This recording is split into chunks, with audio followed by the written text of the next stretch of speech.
नमस्कार छात्रों, हिंदी की इस ऑनलाइन कक्षा में आपका बहुत बहुत स्वागत है। आज हम आपकी पाठ्य पुस्तक में से 8वां पाठ सुनो किशोरी का अध्ययन करेंगे। एक बात मैं पहले ही स्पष्ट करती हूँ कि भले ही यह किशोरी मतलब युवा लड़की से कही गई बात है, परंतु यह लड़कों के लिए भी उतनी ही महत्वपूर्ण है। आशा रानी वोरा हिंदी साहित्य की प्रसिद्ध लेखिका है। उनके द्वारा लिखा गया यह पाठ है जिसमें अपनी किशोर वयीन बेटी सुगंधा से वे बात कर रही है। यह पाठ सुनो किशोरी इस संग्रह से लिया गया है। आशा रानी वोरा का जन्म विभाजन पूर्व भारत के झेलम जिले के दुल्हा इस छोटे से गांव में हुआ। आशा रानी जी मुख्य रूप से जानी जाती है अपने नारी विषयक लेखन के लिए। स्त्री जीवन का चित्रण, उसके बारे में विचार विमर्श आपके लेखन की मुख्य विशेषता है।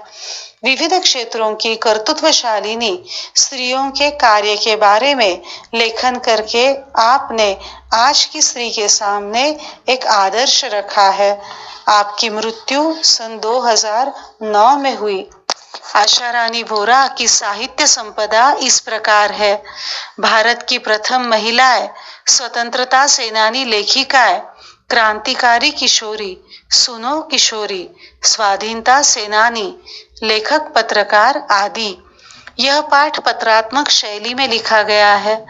साहित्य क्षेत्र में महान लोगों द्वारा लिखे गए ऐसे कई पत्र प्रसिद्ध हैं जो साहित्यिक मूल्य रखते हैं, साथ ही उस समय की सामाजिक, सांस्कृतिक, राजनीतिक परिस्थिति का लेखा जोखा माने रिकॉर्ड भी माने जाते हैं। भारत के पहले प्रधानमंत्री पंडित जवाहरलाल नेहरू जी ने अपनी सुपुत्री इंदिरा जी को लिखे हुए पत्र तो बहुत प्रसिद्ध है।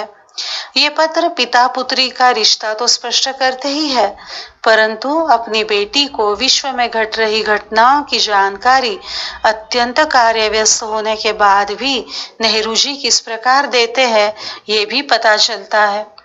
प्रसिद्ध लेखिका शोभा डे जी ने अपने बच्चों को समय समय पर पत्र लिखे हैं, जो उनके साथ संवाद भी स्थापित करते हैं और संस्कार भी करते हैं। स्पीड पोस्ट इस किताब में यह पत्र संग्रहित हुए हैं।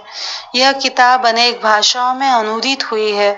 भले ही यह पत्र निजी है, अपने परिजनों को लिखे गए हैं, परंतु इन पत्रों में ऐसे विचार मूल्य भी व्यक्त हुए हैं जो कि किसी एक के लिए नहीं तो पूरे समाज के लिए उपयोगी हो सकते हैं। आज जो पत्र हम पढ़ेंगे वह भी भले ही एक माँ द्वारा अपनी बेटी को लिखा गया है, परंतु उसमें व्यक्त विचार संदेश संपूर्ण नई पीढ़ी के लिए उपयोगी है। हम पर आज पाश्चात्य संस्कृति का अत्यधिक प्रभाव है। इतना ही नहीं, हम अपनी संस्कृति के नैतिक मूल्यों को कालबाह्य मानते हैं। लेखिका संदेश देती है हमें पाश्चात्य और पौर्वात्य सांस्कृतिक धारा की अच्छी बातों को स्वीकार करना है और जो गलत रूढ़ियां हैं उनका त्याग करना चाहिए। लेखिका इस पाठ में प्रेम इस भावना की योग्य परिभाषा भी करती है। साथ ही एक सच्चे दोस्त का क्या कर्तव्य होता है और उसे अपने मित्र को गुमराह होने से कैसे बचाना है, इसका भी एहसास लेखिका कराती है। इस एक पत्र में अनेक उद्देश्य व्यक्त हुए हैं। एक बात आपसे कहना मुझे बहुत जरूरी लगता है कि यह पत्र सिर्फ परीक्षा की दृष्टि से मत पढ़ो। अगर इसमें व्यक्त कुछ जीवन मूल्य आपने अपना लिए तो मैं मानूंगी कि पत्र सही पते पर पहुंच गया है। अब हम प्रत्यक्ष पत्र की ओर बढ़ते हैं। बेटी सुगंधा से यह पत्र उसकी माँ लिख रही है। पत्र पढ़ते हुए हमें एहसास होता है कि सुगंधा कॉलेज के छात्रावास में रहती है। उसने भेजे हुए पत्र का उत्तर ये है। उसने अपने पत्र में अपनी माँ से लिखे अपने अधिकार की बात यहाँ पर हम देखते हैं, जिसे लेखिका दो तरफा अधिकार कह रही है। हमें हमेशा यह कहा जाता है कि बड़ों के सामने हमें कुछ बोलना नहीं है, उनकी बातें सुननी है। परंतु आज स्वतंत्र विचारों से प्रेरित नई पीढ़ी अपनी राय बड़ों के सामने व्यक्त करने का हक बचाना चाहती है। सुगंधा भी यही कह रही है और अच्छी बात यह है कि उसकी माँ भी उसका यह अधिकार स्वीकार करना चाहती है। माँ यह मानती है कि हर व्यक्ति को अपनी बात कहने का अधिकार है। इसमें आपस में विचार का आदान प्रदान होता है जो रिश्तों को बनाए रखने के लिए आवश्यक है। उसकी माँ को इस बात का एहसास है कि उसकी बेटी की आंखों में महत्वाकांक्षा है, कुछ कर दिखाने के सपने हैं। अपने नन्हे पंख, पाठ में डैना यह शब्द इस्तेमाल हुआ है, मतलब ही पंख फैलाकर वह ऊंची उड़ान लेना चाहती है।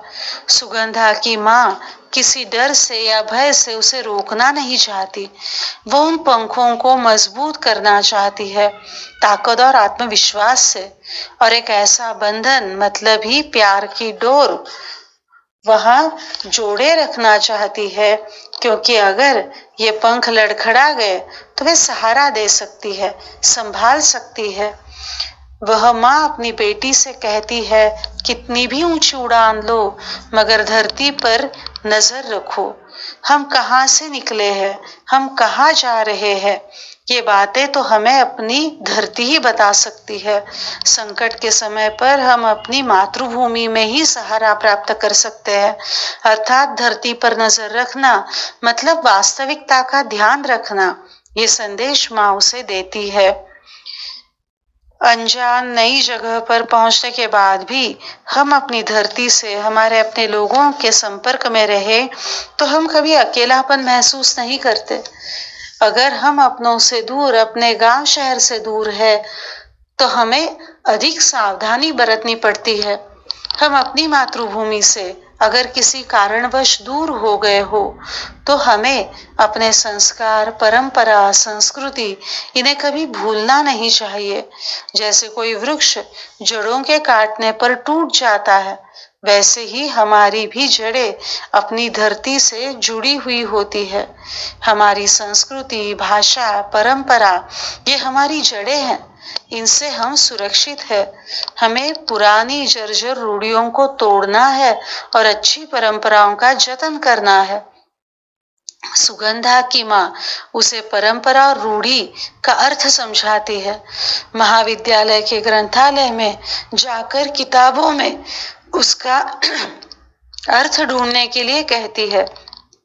वह समझाती है कि हमारी परंपरा, संस्कृति, इनसे ही हमारा व्यक्तित्व बनता है। ये हमारे व्यक्तित्व का ही हिस्सा है। एक माँ होने के नाते वह बेटी सुगंधा को आगाह करती है कि बदलते समय के नए मूल्य स्वीकार करते समय हमें उन्हें परख कर, पहचान कर स्वीकार करना होगा। अगर हम ऐसा नहीं करेंगे, बिना सोचे समझे उन्हें अपनाएंगे तो नुकसान हमारा ही होगा। पश्चिमी संस्कृति की जो अच्छी बातें हैं, मेहनती वृत्ति, अनुशासन, वैज्ञानिक दृष्टिकोण, इन्हें हमें जरूर अपनाना है, परंतु उनकी जो आदतें हमारे लिए अनावश्यक या हानिकारक है, उन्हें हमें नहीं अपनाना चाहिए। इतना ही नहीं तो आज हमारे देश की कई ऐसी रूढ़ियां हैं जो वर्तमान समाज में हमारी प्रगति के लिए घातक हो सकती है। दहेज प्रथा, जाति भेद, धर्म भेद, इन्हें हमें त्यागना ही चाहिए। ये पुराने मूल्य टूटे हुए हैं। उनके आधार पर अगर हम खड़े रहे तो हमारी नींव या बुनियाद खोखली ही होगी। रूढ़ी और परंपरा का अर्थ इस प्रकार वे समझाती है।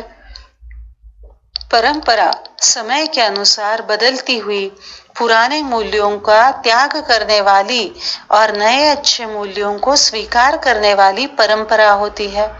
वह समय के साथ अनुपयोगी मूल्यों का त्याग करती है तो नए मूल्यों को जोड़ती जाती है। परंपरा निरंतर बहती है, मतलब ही गतिशील होती है। रूढ़ी स्थिर होती है।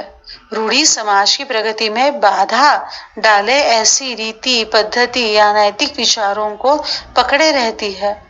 परंपरा जो बुरे कालबाह्य विचार है, गलत प्रथाएं है, उनका त्याग करती है।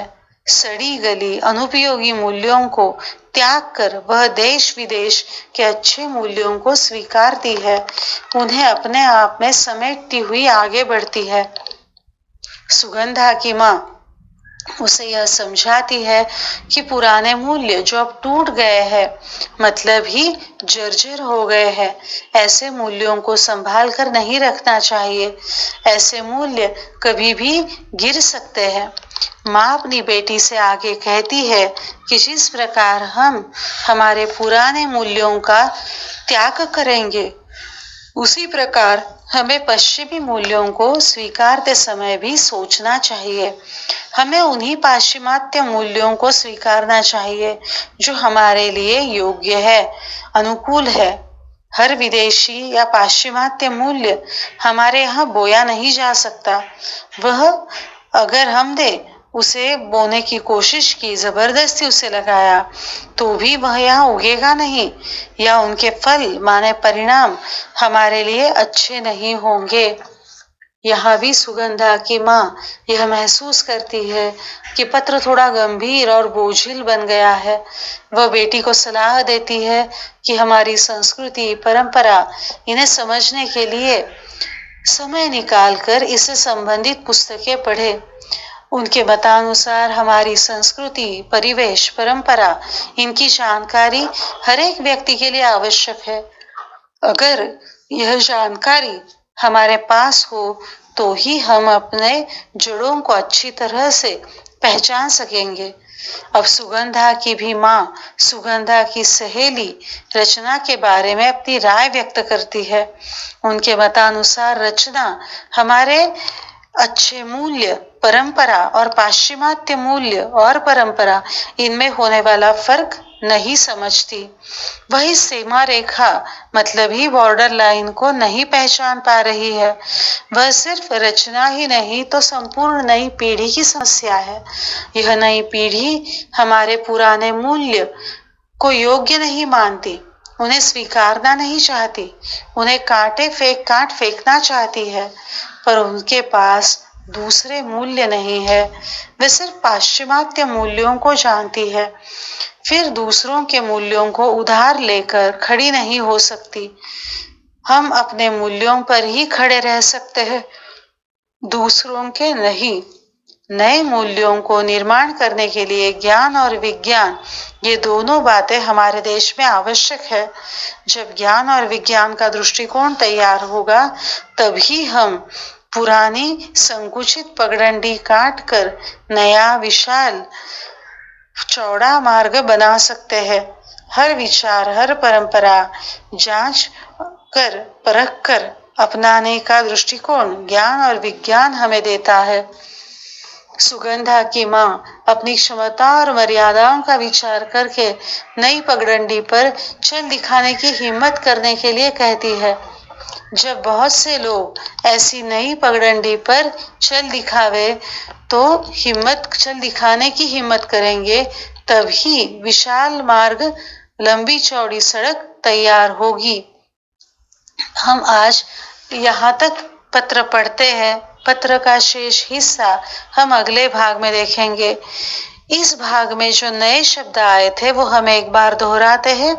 दो तरफा, दोनों ओर से, असहमति, इनकार, डैना, पंख, निगाह, नजर, अवांछित, जिसकी इच्छा नहीं की गई हो, ऐसी बात, जर्जर, टूटा फूटा या खंडित, अटूट मतलब अभिन्न, निरंतर, लगातार, अखंड, बहरा कर गिरना, तेजी से गिरना, फलीभूत मतलब सफल, फलदायक, और बुनियादी मतलब आधार स्वरूप, प्रारंभिक।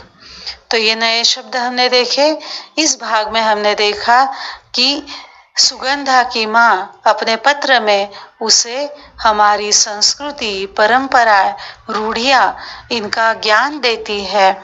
उसे बताती है कि हर भारतीय का ये कर्तव्य है कि वह अपनी संस्कृति और अपनी परंपराओं को समझे। इतना ही नहीं, वह उसे कहती है कि हमें पुराने जमाने की गलत परंपराओं को त्यागना है और नए अच्छे मूल्यों को स्वीकार करना है। वह अपनी रचना के बारे में राय भी यहाँ पर व्यक्त करती है और सुगंधा को रचना को मदद करने के लिए कहती है। शेष हिस्सा हम आगे के भाग में देखेंगे। धन्यवाद।